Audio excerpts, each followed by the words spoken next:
rebounds well. He plays good defense. He can play inside. He can play outside.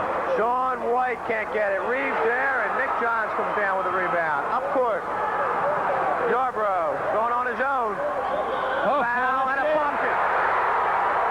Wow. Foul on Sean White. Yarbrough, ever since he came off the bench, Joe, he has ignited his New York done the job coming off of that bench. And that right there is a big, big bucket right there.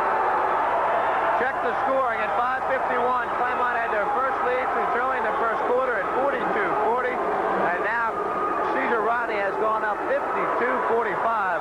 So it's a 12-3 run in favor of Caesar Rodney. We have an opportunity. There's a chance here for an 8-point differential, Steve, with 2:28 left. And once again, I have to repeat that Howard Yarbrough has been the key. Since his return to the game, the Riders have really turned on. And we're seeing that disciplined style. The point Joe made about the way they're handling the Claymont pressure is well taken, because they're ending up with opportunities at the other end that are to their advantage. 3-on-2, 2-on-1, or whatever, and they're cashing in. Wouldn't be surprised to see Marshall telling his kids take a little bit of the air out of the ball right now, Andrew. I would agree with that. With 2 1/4 left about, and what might be an 8-point lead, they're going to start being very, very selective with the shots they take. And they can, since they've been shooting fouls a little bit better over the past quarter, they can take a chance by running down, let's say, 30 or 40 seconds. I guess a lot of it's going to depend on what Claymont does in this next possession down the floor. If Claymont scores, I don't think they're going to be able to be deliberate, but if they can stop Claymont from scoring and have that 8-point lead or 7-point lead, I think they're going to be able to afford to take some air out of it. Caesar Rodney with a Cinderella season. They have dedicated the year to Brian Glass, their honorary team captain, who passed away earlier in the year. And the Riders have won 19 straight games. Right now at 21-3. Next trip down the floor is a big one for Claymont, obviously, but they're going to have to be a lot more patient than they've been the past few trips down the floor. They haven't been very selective in their shot taking. It would be good to see Brian Joyner just get the ball, and let's see if he can make one of his patented post-up moves. Here's Harold Yarbrough on the free throw line. First time tonight. Front end. 53-45. CR still up tempo in the game, too. Sean White working on some Kenny. running and jumps. Rodney Reeves. Claymont needs a hoop here, and Reeves can't get it for him. Again, the big question, I think, at this point in the game right now is to be, where is Steve Jennings? Has he scored this half, Steve? Maybe 2, I think. 2 on the free throw line. Good look at Marshall Emery up on the sideline directing his team. Marshall still calm, cool, and collected. Jennings with 2 free throws in the second half. Had 2 field goals in the first half. 2-minute mark. A lot of time left, but CR with fundamental basketball up 8. Here's your 1-4 delay game, and we're going to see that for the rest of the game from CR. He's made his decision right now that Claymont's going to have to commit the fouls, and they're going to win the game at the foul line. Yarbrough is going to force one on the baseline. That's a good call by Jimmy Sisson. Howell lost control of the ball on his first shuffle step, and then he picked it up and went again with the second dribble. And we're still seeing a good, strong passes into the post area from CR. That's going to have to be crucial right now, especially if they try and run some time off this clock, because they're going to have to use their post man as much as possible. Put up to Joyner, 1:45. Claymont cannot afford a mistake here. They've got to score on this possession. Sean White. Joyner's open. That's the man they've got to get it to. Brian, yes.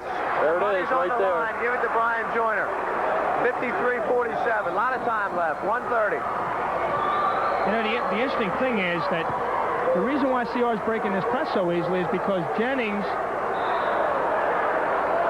is playing Yarbrough. Now, Jennings is going all the way down the other end of the floor to play defense, and he's not coming up the floor to play Yarbrough. So now all CR has to simply do is run Yarbrough into the middle of the floor, and they've always got a man wide open.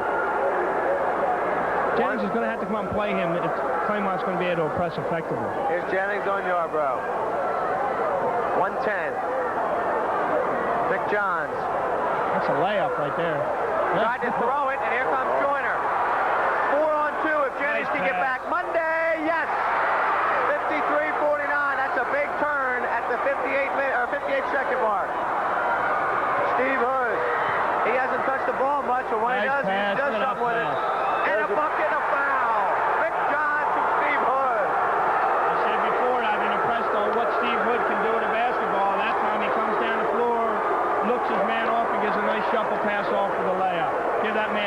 assist right there.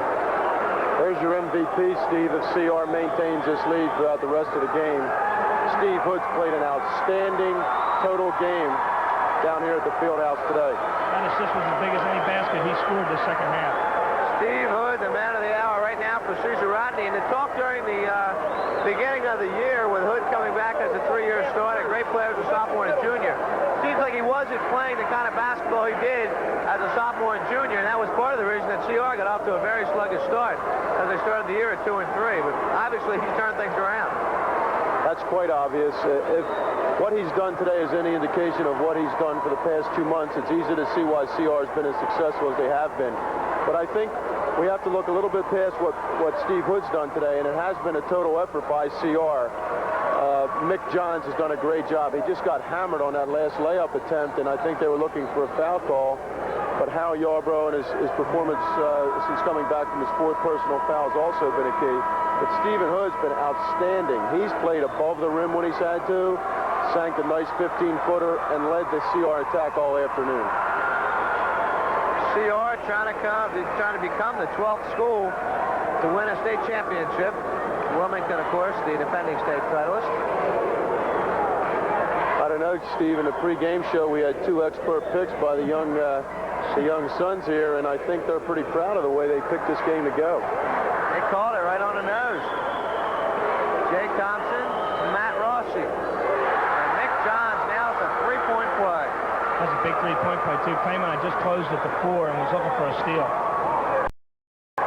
White, got to work in a hurry. Just don't want to force anything. Joyner. Don't count it over yet with a man like this who can shoot. Bryant can hit. That makes it 56-51. 30 seconds Put him left. to the line. Don't want an intentional foul. Joyner will pick it up, and it should be 1-1 for Steve Hood.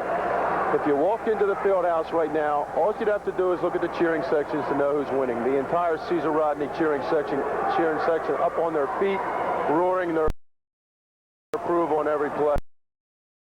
While the Claymont fans are sitting down with a little bit of shock and disapproval at what's going on the floor in the last minute. We'll have to see, Angie, if the curse of Ron Rainey is going to continue over here, huh?